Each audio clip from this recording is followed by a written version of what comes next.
بسم الله الرحمن الرحيم إذا جاء نصر الله والفتح. السلام عليكم ورحمة الله وبركاته. إن أحسن الحديث كتاب الله وخير الهدي هدي محمد وشر الأمور محدثاتها وكل محدثة بدعة وكل بدعة ضلالة وكل ضلالة في النار. اللهم صل على محمد وعلى آل محمد كما صليت على إبراهيم وعلى آل إبراهيم إنك حميد مجيد. اللهم بارك على محمد وعلى آل محمد كما باركت على إبراهيم وعلى آل إبراهيم إنك حميد مجيد. அளவற்ற அருளாளனும் நிகரில்லா பேரன்புடையனுமாகிய எல்லாம் வல்ல அல்லாஹ் ஒருவனுக்கே புகழ் அனைத்தும் உரித்து அகிலத்திற்கு ஒரு அருள் கொடையாம் அன்னலம் பெருமகனார் ஸல்லல்லாஹு அலைஹி வஸல்லம் அவர்கள் மீதும் அவர்களின் சொல் செயலினை தவறாது பின்பற்றி எழுகிய நல்ல தோழர்கள் மற்றும் நாம் அனைவர்கள் மீதும் எல்லாம் வல்ல அல்லாஹுவின் வற்றா பெருங்கருணை என்னென்றும் நிலவட்டுமா. எல்லாம் வல்ல அல்லாஹுவின் நல்லடியார்களே, எல்லாமல்ல அல்லாஹு தாலா இவ்வுலகத்தை படைத்து மனிதனுக்கு பயன்பெறும் ஏராளமான பொருட்களை இந்த உலகத்தில் உருவாக்கி இருக்கிறார். அதில் பெரும்பான்மையான பொருட்கள் இவனுடைய பயன்படுத்தும் விதத்தை அடிப்படையாக வைத்து படைத்தவனுடைய நினைவுகளை விட்டும் இறைவனுடைய இபாதத்துகளை விட்டும் அவனை திசை திருப்பக்கூடிய வகைகளில் அமைந்திருப்பதையும் அதுபோன்ற பொருட்களின் மீது அதிகம் ஆர்வம் காட்டுவதையும் அதை தேடுவதில் அதிகம் முயற்சி செய்வதையும் நாம் மனிதரிடத்தில் நாம் பார்க்கிறோம். திருக்குரான் நமக்கு அழகுற சொல்லுகிறது, ஸுய்யின லின்னாஸி ஹுப்பு ஷஹவாத்தி மினன் நிசாஇ வல் பனீன் வல் கனாத்தீரில் முகந்தரத்தி மினர் ரஹபி வல் ஃபில்லா வல் ஹைலில் முஸவ்வமத்தி வல் அன்ஆமி வல் ஹர்ஸ். அல்லாஹ் சொல்லுகிறான், ஸுய்யின லின்னாஸி ஹுப்பு ஷஹவாத்தி மினன் நிசா, பெண்களின் மீது மோகம் கொள்ளுதல், குழந்தைகளின் மீது அன்பு செலுத்துதல், மோகம் பண்ணுதல், அதே போன்று வெள்ளி தங்க குவியல்கள் மீது அடையாளமிடப்பட்ட உயர்ந்த குதிரைகள், கால்நடைகள், விவசாய நிலங்கள், இவைகளின் மீது இவன் மோகம் கொள்வதை நாம் அழகாக ஆக்கி வைத்திருக்கிறோம். தாலிக மத்தாவுல் ஹயாத்து துன்யா, இது உலகத்தினுடைய இன்ப பொருட்கள். அல்லாஹு இந்தஹு ஹுஸ்னு மாப், அல்லாஹ்விடத்தில் தான் சிறந்த தங்குமிடம் இருக்கிறது. இதெல்லாம் பெரிதல்ல, இறைவனிடத்தில் இருப்பதுதான் மிக சிறந்தது என்று அல்லாஹ் தஆலா மனிதனுக்கு சொல்லுகிறார். மனிதன் எதை தேடி தேடி ஓடுகிறானோ, எதிலே அதிகம் ஆர்வம் காட்டுகிறானோ, அவைகளெல்லாம் இந்த உலகத்தினுடைய இன்ப பொருட்கள். இன்னொரு இடத்தில் அல்லாஹ் சொல்லும் பொழுது இந்த உலகத்தை பற்றி சொல்லும், மதாவுல் குரூர், ஏமாற்றும் இன்ப பொருட்கள். இது நல்லது மாதிரி உன்னை காட்டி உன்னை கவிழ்த்து விடும், உன்னை அழகாக ஈர்க்கும், ஆனால் நல்ல விஷயங்களை விட்டும் அது தடுத்து விடும். இது ஏமாற்று உலகம். ஏமாற்று உலகத்தில் இருக்கும் இன்பங்கள் என்று திருமறை குர்ஆன் சொல்லுகிறது. பெண்களாக இருக்கட்டும், பிள்ளைகளாக இருக்கட்டும், தங்கங்களாக இருக்கட்டும், வெள்ளிகளாக இருக்கட்டும், கால்நடைகளாக இருக்கட்டும், விவசாய நிலங்களாக இருக்கட்டும், குதிரைகளாக இருக்கட்டும், இதையெல்லாம் மனிதன் நேசிக்கிறானோ இவை அனைத்தும் உலகத்தினுடைய இன்பங்கள். இதை ஒரு அளவோடு அவன் பயன்படுத்தும் போது பிரச்சனை இல்லை. அளவு கடந்து அவன் அதை நேசிக்கும் பொழுது, அதை தேடுகின்ற பொழுது மறுமை வாழ்க்கையை விட்டும் அவனை திசை திருப்பிவிடும். துஹிப்பூனல் ஆஜிலா வ ததரூனல் ஆஹிரா, இந்த அவசரமான இந்த உலகத்தின் மீது அவன் நேசம் கொள்கிறான், ஆகிரத்தை விட்டு விடுகிறான். துஹிப்பூனல் மால ஹுப்பன் ஜம்ஆ, இந்த உலகத்தினுடைய பொருள்கள் மீது அளவு கடந்து நேசிக்கிறான். மனிதனுடைய நேசம் ஒரு அளவையும் மீறி பொருளாதாரத்தின் மீது அவனுடைய ஆசை போய்கொண்டே இருக்கிறது. அதனால் நபிகளார் சொன்னார்கள், சாதாரண மனிதனுடைய நிலை என்னண்டா, யக்புரு இப்னு ஆதம் யக்புரு மாஹு இஸ்னான் ஹுப்புல் மால் வ தூலுல் உமர். மனிதன் வளர்கின்ற பொழுதே அவனுடன் இரண்டு விஷயங்கள் சேர்ந்து வளர்ந்து கொண்டே போகிறது. ஒன்று பொருளின் மீது உள்ள நேசம், ஆசை. இன்னொன்று வாழ்நாளின் மீது உள்ள ஆசை. ரொம்ப காலம் வாழ வேண்டும் என்பதில் எந்த மனிதனும் அதை விடுவதில்லை. 90 வயது இருக்கட்டும், 100 வயதாக இருந்தாலும் அவனுக்கு உடம்பு முடியலைன்னா டாக்டர்கிட்ட போகத்தான் செய்யறான். நம்ம தான் வாழ்ந்துட்டோமே, எதுக்கு போய் டாக்டர்கிட்ட போகணும் அப்படின்னு இருப்பதில்லை. நாமும் 80 வயசாச்சு 90 வயசாச்சு கட்ட இங்கே சாகட்டும் அப்படின்னு விடுவதும் இல்லை. இன்னும் கொஞ்ச நாள் இருக்க வேண்டும் என்று நாமும் ஆசைப்படுகிறோம், அவரும் ஆசைப்படுகிறார். அதே மாதிரி செல்வத்தின் மீது உள்ள ஆசை யாரையும் விடுவதே இல்லை. நீங்கள் வெளிநாடுகளுக்கு சென்று திரும்பி வரக்கூடியவர்களை நீங்கள் பாருங்கள். அவர்கள் ஏன் போனவர்கள் திரும்ப வருவதில்லை, வந்துட்டு லீவ்ல மட்டும் வந்துட்டு போறாங்க. அவர்கள் வாழ்ந்த காலங்கள், திருமணம் முடித்ததற்கு பிறகு வாழ்ந்த காலங்கள்ல அதிகமாக வெளிநாட்டு வாழ்க்கை தான் இருக்குமே தவிர உள்நாடு தன்னுடைய பிள்ளைகள் தன்னுடைய மனைவியுடன் இருந்த காலங்கள் வருடத்தில் ஒரு மாதம் அல்லது 2 மாதங்கள் தான் இருக்கு. போனவர் எதற்கு போனார் என்ற வரலாறை நீங்கள் படித்து பாருங்கள். ரொம்ப கஷ்டத்துல சிரமத்தில் கடன் தொல்லையினால் இந்த கடனை அடைச்சிட்டா போதும் நிம்மதியா நம்ம இருந்துடலான்னு தான் காலடி எடுத்து வைக்கிறார். காலடி எடுத்து வைத்தவுடன் அல்லாஹ் பொருளாதாரத்தை கொடுத்து கடனையும் அடைத்து விடுகிறான். சரி அல்ஹம்துலில்லாஹ், அல்லாஹ் கடனை அடைச்சிட்டா நம்ம உள்ளூரோட செட்டில் ஆகணுங்கிறது இல்லை. அதுக்கு அடுத்து இன்னொரு ஆசை, சொந்தமா ஒரு வீடு வாங்கணும், ஒரு நிலத்தை வாங்கணும், அதுக்கடுத்து அதை வீடை கட்டணும், அப்புறம் நம்ம பிள்ளைய படிக்க வைக்கணும். இப்படியே அவனுடைய வாழ்நாள்ல மொத்தமே அங்கேயே போய்விடுகிறது. நபிகளார் அவர்கள் அழகாக சொன்னார்கள், யாருக்கும் போதும் இவ்வளவு இருந்தா போதும்னு விட்டுட்டு போறதே இல்லை. பல தலைமுறையாக சொத்துக்கள் வச்சு அவ்வளவு பேரும் சாப்பிட்டாலும் என்ன செய்யாது, அழியாது. அப்படி வைத்திருக்கக்கூடிய செல்வந்தன் கூட நமக்கு சரி அல்லாஹ் நமக்கு தான் எவ்வளவோ அல்லாஹ் கொடுத்துட்டான், இறைவன் எவ்வளவோ நமக்கு கொடுத்துட்டான், இந்த செல்வங்கள் போதுமானதா இருக்கும், இனிமே ஒன்றும் செய்ய வேண்டான்னு இருக்கிறது இல்லை. அதை இன்னும் 10 மடங்காக பெருக்குவதற்கு என்ன வழி? இப்படித்தான் மனிதன் போய் கொண்டு இருக்கிறான். அதான் ரொம்ப அளவு கடந்து செல்வத்தை அவன் நேசிக்கிறான் மனிதன். இதுதான் அவனை எங்கே கொண்டு போயிருந்தா ஆகிரத்தை மறக்கடிக்க செய்து விடுகிறது, அவசியம் இல்லாததின் பக்கம் கொண்டு போய் சேர்த்து விடுகிறது. இந்த உலகத்தில் எதிலெல்லாம் ஆர்வம் காட்டுகிறான் என்று பாருங்கள்.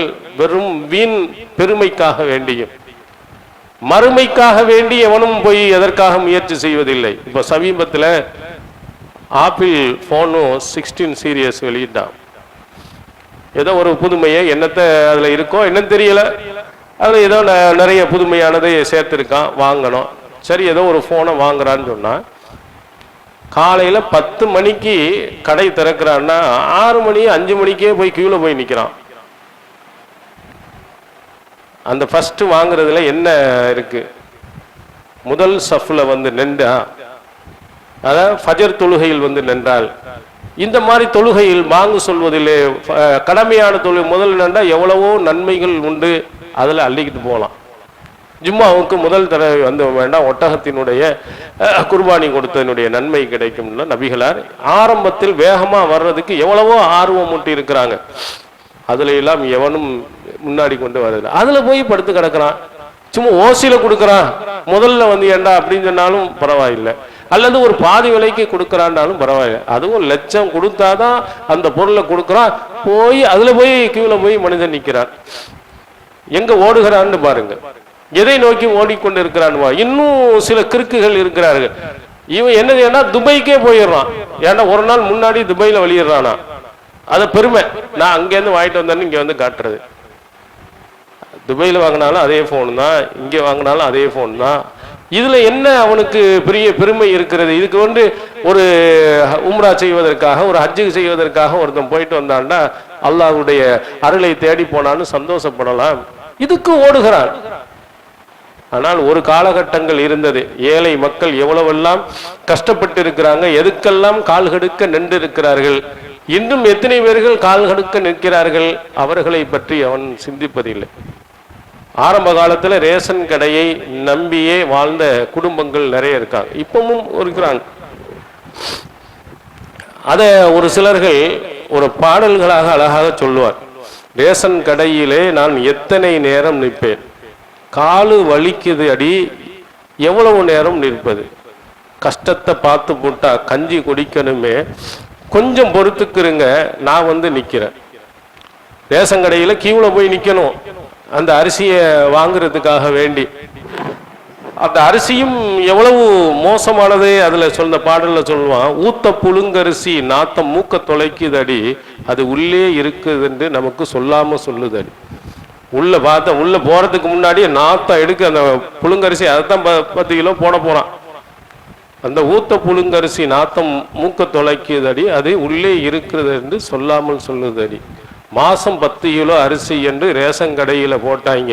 வீட்டில் வந்து அளந்து பார்த்தா 8 கிலோ தான் இருக்குதடி. மீத 2 கிலோ எங்க உள்ள வழியில பையேதும் திண்டு விட்டுச்சா. அளவை குறைச்சிட்டான், அவன் எடையை குறைச்சி விட்டான். நம்ம கவனமா இல்லைண்டா நம்ம ரேஷன் கார்டையே அமைக்கிடுவான் அப்படின்ட்டு ஒரு ஏழை தம்பதிகள் படித்ததாக சொல்லுவாங்க. அவங்கெல்லாம் எவ்வளவு கஷ்டப்பட்டு இருக்கிறாங்கன்னு ஒரு காலத்தில். நாங்கள் சின்ன வயதில் இருப்பதெல்லாம் ரேஷன் கடையில் அரிசியில் வாங்கி அவ்வளவு கஷ்டப்பட்டு கால் கடுக்க நின்று ஒரு சாப்பாட்டுக்காக நின்று இருக்கிறான். இது நியாயம் என்று சொல்லலாம். ஒரு வீண் பெருமைக்காக வேண்டி அங்கே போகிறார். இதை விடவும் மோசமாக இன்று ஒரு செய்தி வருகிறது. கால்பந்து ஆட்ட வீரர் மெஸ்ஸி அப்படின்னு ஒரு இருக்காராம். அவர் டிஷ்யூ பேப்பர்ல கண்ணை தொலைச்சாராம். டிஷ்யூ பேப்பர் 1 பைசாவோ 5 பைசா கூட அது பெருமதி இருக்காது. அதை ஏலத்தில் விட்டுருக்கான். 8,45,00,000 ஒரு கிறுக்க வாங்கியிருக்கான். அதை வச்சு என்ன பெருமை இருக்குன்னு பாருங்க. எவ்வளவு ஏழைகள் கஷ்டப்படுகிறான், சிரமப்படுகிறான். அவனுடைய கண்ணீரை துடைப்பதற்கு ஒரு 10 பைசா கொடுக்கிறானா? இல்லை. இதுலதான் ஓடுகிறான். இந்த பெருமை உலகத்தின் பக்கம்தான் ஓடிக்கொண்டு இருக்கிறான். அதான் அல்லாஹ் தஆலா சொல்கிறான், ஒரு சிலர்களை நரகத்தில் போடும்போது, மா சலக்கக்கும் ஃபீ சக்கர் காலுல் லம் நக்கும் மினல் முசல்லீன் வலம் நுதியும் மினல் மிஸ்கீன் வகுன்னா நஹூலு மால் ஹாயிலீன்.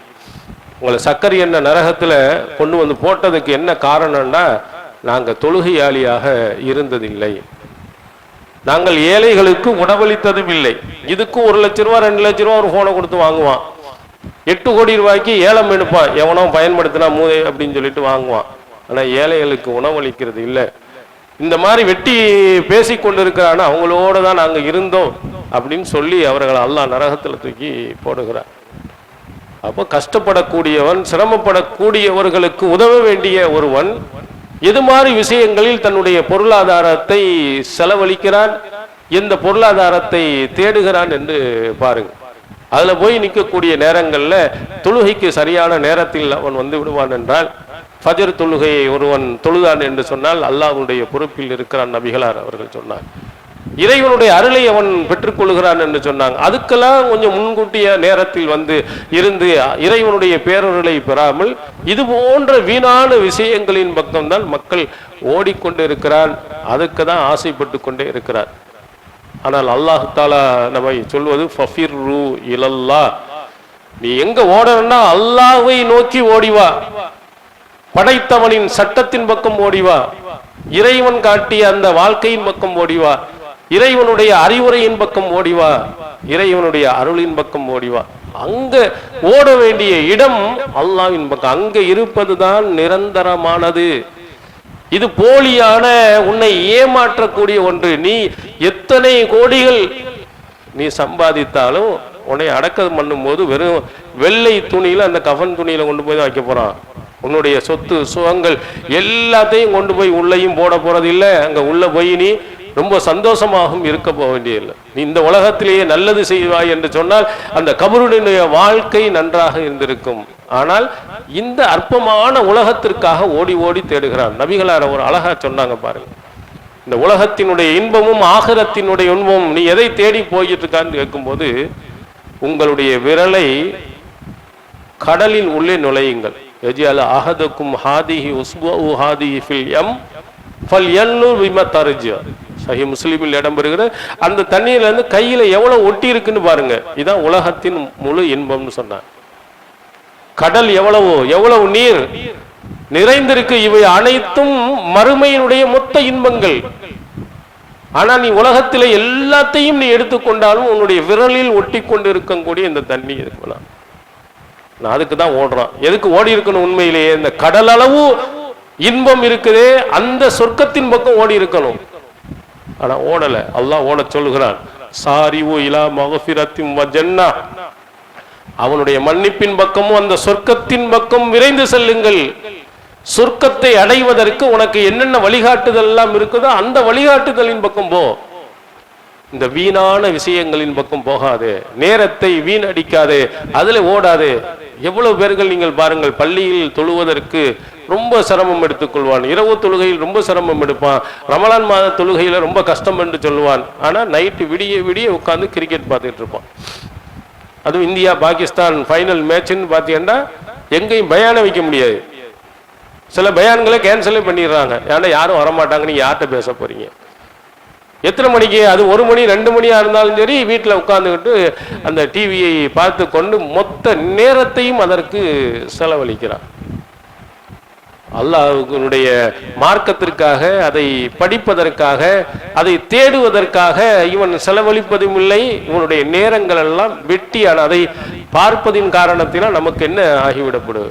ஒரு சாதாரண ஒரு விளையாட்டு, அது நேரம் இருந்தால் பார்க்கலாம், இல்லை என்றால் அடுத்த நாளில் கூட பார்க்கலாம், பேப்பர்ல பார்க்கலாம், அடுத்த நாள் டிவியில ஒவ்வொரு பந்துக்கும் அப்படி அவ்வளவு தெளிவாக காட்டுறான், அழகா பார்த்துட்டு போகலாம். அந்த நேரத்திலேயே முழு நேரத்தையும் செலவழித்து போகிறான். ஆனால் மார்க்கம் காட்டக்கூடிய பயான்கள்ல இருப்பதற்கு எவ்வளவு நேரத்தை ஒதுக்குறான்னு பாருங்க, படிப்பதற்கு எவ்வளவு நேரம் ஒதுக்குறான்னு பாருங்க, நம்முடைய இதுல எவ்வளவு நேரம் நாம் ஒதுக்கி வைத்திருக்கிறோம் என்று பாருங்க. உபாத் இப்னு வலீத் அவர் சொல்வார், சஹீஹ் முஸ்லிமில் நீங்கள் பார்க்கலாம், நானும் என்னுடைய தந்தையும் நாங்கள் அந்த அன்சாரி குலத்தில் இருக்கக்கூடிய அந்த நபி தோழர்கள தேடிப்போம். நத்னுமுல் இல்ம ஹாதல் ஹய்யி கபுல ஐயஹதிக்கும். பாப்பாவும் பிள்ளையும் சேர்ந்து சொல்லுகிறார்கள், பாப்பா சொல்றாரு, நம்ம போவோம், அன்சாரிகள் நபித்தோழர்கள் இறப்பதற்கு முன்பாக நம்ம அவர்கள்ட்ட போய் கல்வியை போய் படிச்சுட்டு வந்துடுவோம். எதற்காக புறப்பட்டு போறாங்கன்னு பாருங்க. மார்க்கத்தினுடைய கல்வியை, இறைவனுடைய கல்வியை, சொர்க்கத்தை காட்டக்கூடிய அந்த வழிகாட்டுதலுடைய கல்வியை அந்த நபி தோழர்கள் இருக்கிற காலத்திலேயே போய் நம்ம படிச்சுட்டு வந்துடுவோம். இல்லைன்னா நமக்கு கிடைக்காமல் போயிடலாம். நிறைய நபி தோழர்கள் இங்க இருக்கிறாங்கன்னா அபுல் புசூர் ரலியல்லாஹு அவர்களை சந்தித்து அவர்கள் கேட்ட நபிமொழிகளை படித்து வந்தார்கள். இந்த செய்தி தாயும் தந்தை பிள்ளைகள் எல்லாரும் டூருக்கு நம்ம புறப்பட்டு போனதுண்டு, சொந்த பந்தங்களை பார்ப்பதற்கு போனதுண்டு. நாம மார்க்க கல்வியை படிப்பதற்கு, நாம் சொர்க்கத்தினுடைய வழிகாட்டக்கூடிய அந்த கல்வியை படிப்பதற்கு நாம் எவ்வளவு பேர் புறப்பட்டு போயிருக்கிறோம்னு பார்த்தீங்கன்னா இல்லை, அதுல ஓடுறது இல்லை. மற்ற விஷயங்களுக்கு இது மாதிரி டூருக்கு போகணும்னு சொன்னா அவ்வளவு சந்தோஷமும் அவ்வளவு மகிழ்ச்சியும் நம்ம ஓடுகிறோம். ஆனால் இதற்கு நம்ம எந்த விதமும் பண்றதில்லை.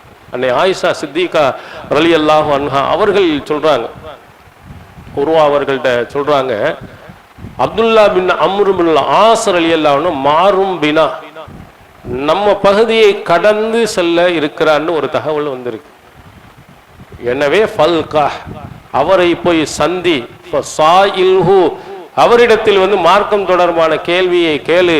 பக்கத்து ஹமல அனின் நபி ஸல்லல்லாஹு அலைஹி வஸல்லம் இல்மன் கஸீரா, அல்லாஹ்வின் தூதரிடத்தில் நிறைய கல்வியை அவர் சுமந்திருக்கிறார், நிறைய படிச்சிருக்காருப்பா. நம்ம தாண்டி போறார். ஆயிஷா நாயே எவ்வளவு செய்திகளை தெரிந்தவர்கள், அதுல அவங்களுக்கு மிதப்பு வரவில்லை. நான் தான் எல்லாரும் பெரியவன், எனக்கு எல்லாம் தெரியும்னா இல்லை. நமக்கு தெரியாத எத்தனை விஷயங்கள் உண்டு, நாம் கேட்காத எத்தனை விஷயங்கள் நபிகளாரில் கேட்டவர்கள் உண்டு.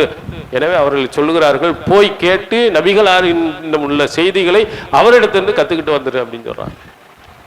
எங்கே ஓட சொல்லுகிறார்கள், எங்கே போக சொல்லுகிறாருன்னு பாருங்க. நாம் என்ன செய்கிறோம்? ஏதோ படிப்பதற்கு விரட்டுகிறோம், வேலை செய்வதற்கு விரட்டுகிறோம், அதெல்லாம் செய்யறோம், பரவாயில்லை. ஆனால் மார்க்கத்தை படிப்பதற்கும் மார்க்கத்தை தெரிந்து கொள்வதற்கும் இதை கொஞ்சம் வேகமா ஓடி போய் அதை போய் நீ படித்துட்டு வா, நேரம் ஆயிருது, போ சீக்கிரம். ஜும்மாவுடைய பயான் நடக்குது, பயான் கேட்கணும், சீக்கிரம் ஓடி. நம்ம பிள்ளைகளை விரட்டி இருக்கிறோமா?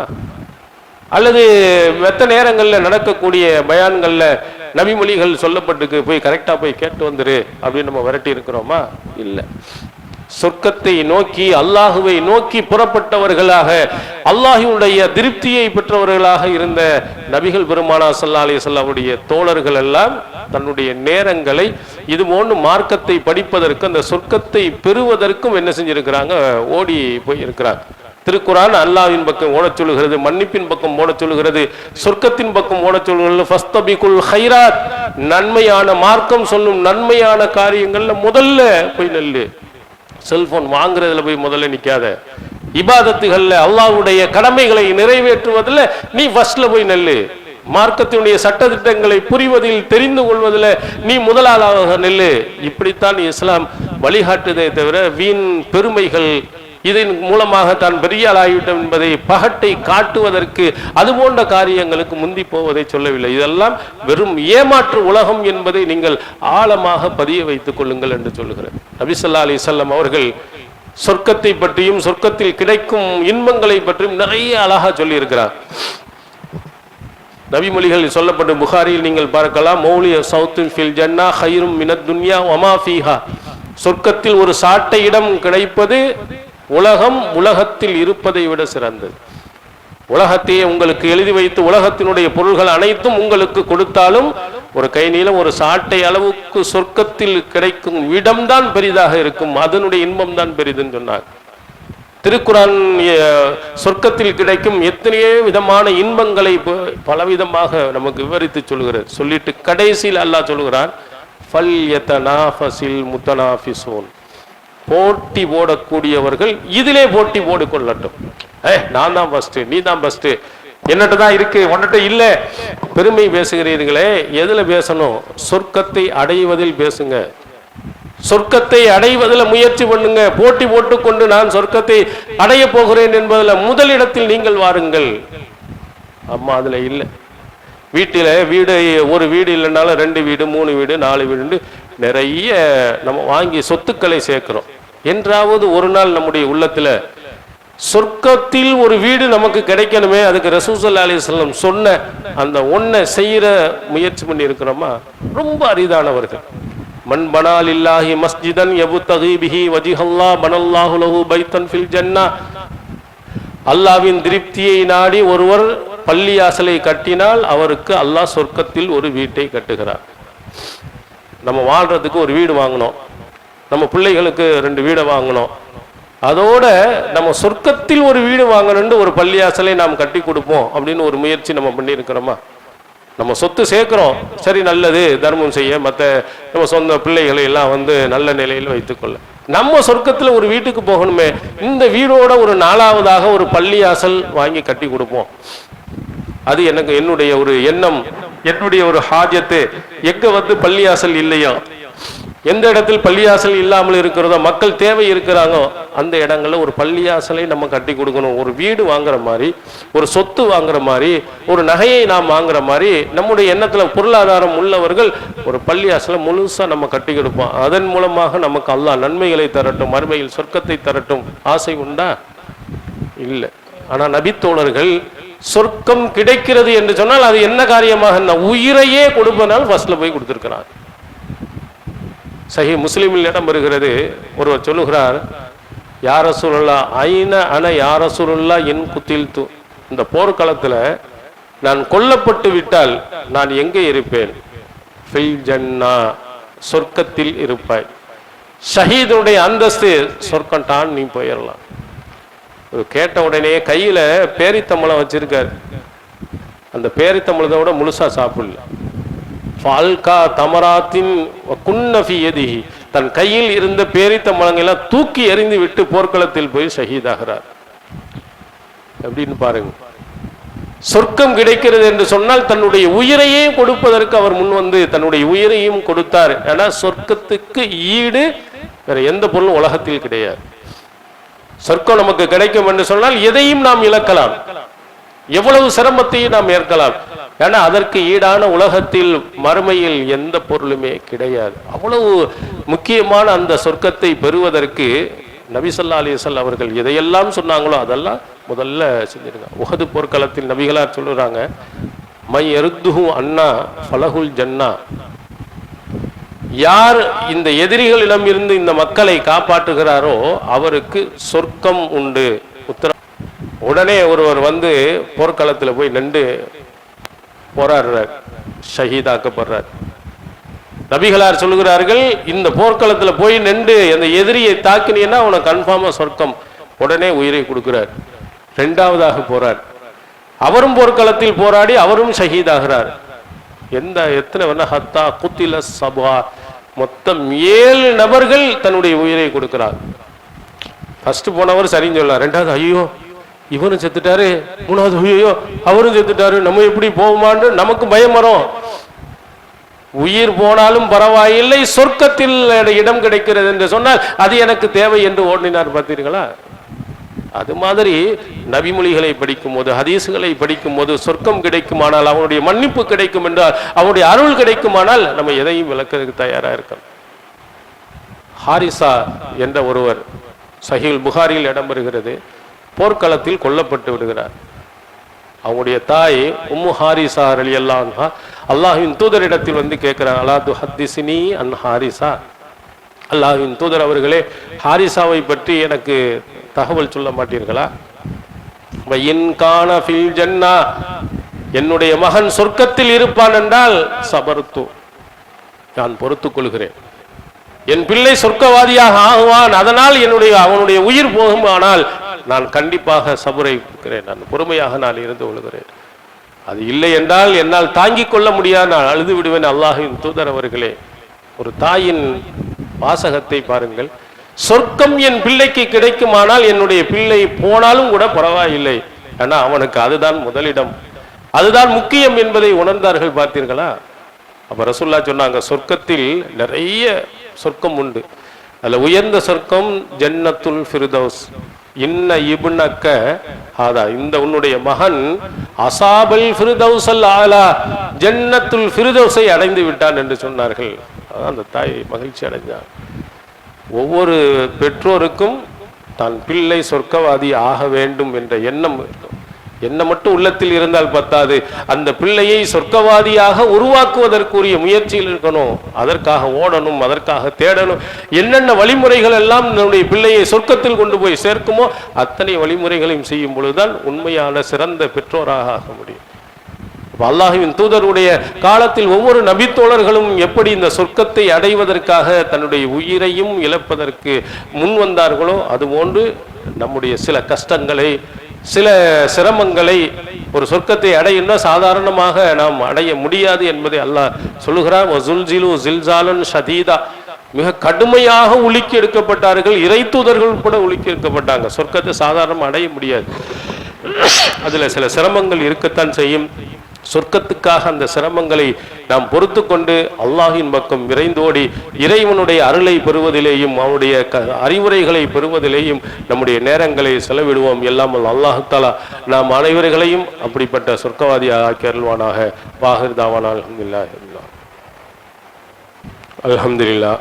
எல்லாம் அல்ல அல்லாஹுவின் நல்லடியார்களே, எல்லாம் அல்ல அல்லாஹு தஆலா இந்த உலகத்தில் ஏராளமான பொருள்களை படைத்திருந்தாலும் அதை அல்லாஹ் சொன்ன அளவில், அல்லாஹ் பொருந்தி கொண்ட அடிப்படையில் ஹலாலான முறையில் ஒருவர் பொருளாதாரத்தை தேடுவது மார்க்கம் தடை செய்யவில்லை. அதை வரம்பு மீறி போகும் பொழுதும் ஆகிரத்தை மறந்து அதிலேயே மூழ்கி போவதையும் தான் அல்லாஹ் தஆலா கண்டிக்கிறான். வஅலீதும் பில் ஹயாத்தி துன்யா மினல் ஆகிரா, ஆகிரத்தை விட்டுவிட்டு இந்த உலகத்தை நீங்கள் பொருந்தி கொண்டீர்களா? அப்படின்னா என்னன்னா, மறுமை அல்லாஹ் அதனுடைய சட்டத்திட்டங்களை ஒரு ஓரமா ஒதுக்கி வச்சுட்டு உலகத்தில் என்ன லாபம் எல்லாம் கிடைக்குமோ அதன் பக்கமே ஓடணும்னா அதுதான் தப்பு. தொழுகையையும் நிறைவேற்றி கொண்டு, ஜக்காத்தை கொடுத்து கொண்டு, ஏழை எளியவர்களுக்கும் உதவி கொண்டு நீங்கள் சம்பாதிப்பது, பொருளாதாரத்தை தேடுவது மார்க்கம் நமக்கு தடை செய்யணும். என்ன செய்யக்கூடாது? ஒட்டுமொத்தமாகவே பொருளாதாரங்கள் என்று அதன் பக்கமே ஓடிவிடக்கூடாது, மார்க்கத்தை மறந்து விடக்கூடாது, மார்க்கத்தினுடைய ஒழுங்குகளை மீறிவிடக்கூடாது. இதைத்தான் அல்லாஹ் தஆலா கண்டிக்கிறான். ஆகிரத்தை விட்டுட்டு இந்த உலகத்தை முழுமையா புரிந்து கொள்ளாதீர்கள். நமக்கு ஃபர்ஸ்ட் மறுமை தான். அதனால தான் அல்லாஹ் துவாக்கள்ல ரொம்ப சிறந்த துவாவாக நபிகளார் அவர்கள் அடிக்கடி சொன்ன ஒரு துவா குர்ஆனில், ரப்பனா ஆத்தினா ஃபித் துன்யா ஹஸனா வ ஃபில் ஆখিরাতি ஹஸனா வ கினா அதாபன்னா. யா அல்லாஹ், இந்த உலகத்திலையும் நல்லதை கொடு, ஆகிரத்திலையும் நல்லதை கொடு, நரகத்திலிருந்து என்னை காப்பாற்று. இந்த துவா ஒரு முக்கியமான ஒரு துவா. இதுல இன்னும் சிலர்கள் ரப்பனா ஆத்தினா ஃபித் துன்யா ஹஸனா, ஒரு சிலர் துவா, யா அல்லாஹ் இந்த உலகத்துல நல்லதை கொடு, ஆகிரத்தை காம அமாலஹும் மினல் ஆகிரத்தி மின் ஹலாக், இவனுக்கு ஆகிரத்துல எந்த விதமான நசீபும் அவனுக்கு கிடையாது என்று குர்ஆன் சொல்லுகிறது. வெறும் இந்த உலகத்திலேயே எல்லாத்தையும் கொடுன்னு மட்டும் கேட்கிறது. ஆகிரத்துக்கும் வேண்டும், நரகத்திலிருந்து பாதுகாப்பு வேண்டும் கேட்காம உலகத்தில் எனக்கு நிறையத்தான் மட்டுமே கேட்பவன் அவன் மறுமை நாளில் எந்த பேரும் இல்லாதவனாக ஆகிவிடுவான் திருக்குரான் நமக்கு சொல்லுகிறார். அதனால இந்த உலகத்தில் நாம் பொருளாதாரத்தை தேடினாலும் மறுமையை மறந்து விடாமல், இறைவனுடைய கட்டளையை மறந்து விடாமல், இறை கட்டளையும் நிறைவேற்றியவர்களாக, மறுமையையும் நாம் எதிர்பார்த்தவர்களாக இந்த உலகத்தை உள்ள நன்மையான விஷயங்களை தேடுவோம். எல்லாமல் அல்லாஹ் தஆலா நாம் அனைவர்களையும் இம்மையிலேயும் மறுமையிலேயும் நன்மை பெறக்கூடியவர்களாக ஆக்கி அருள்வானாக. வாஹிர் தாவனா அல்ஹம்துலில்லாஹ்.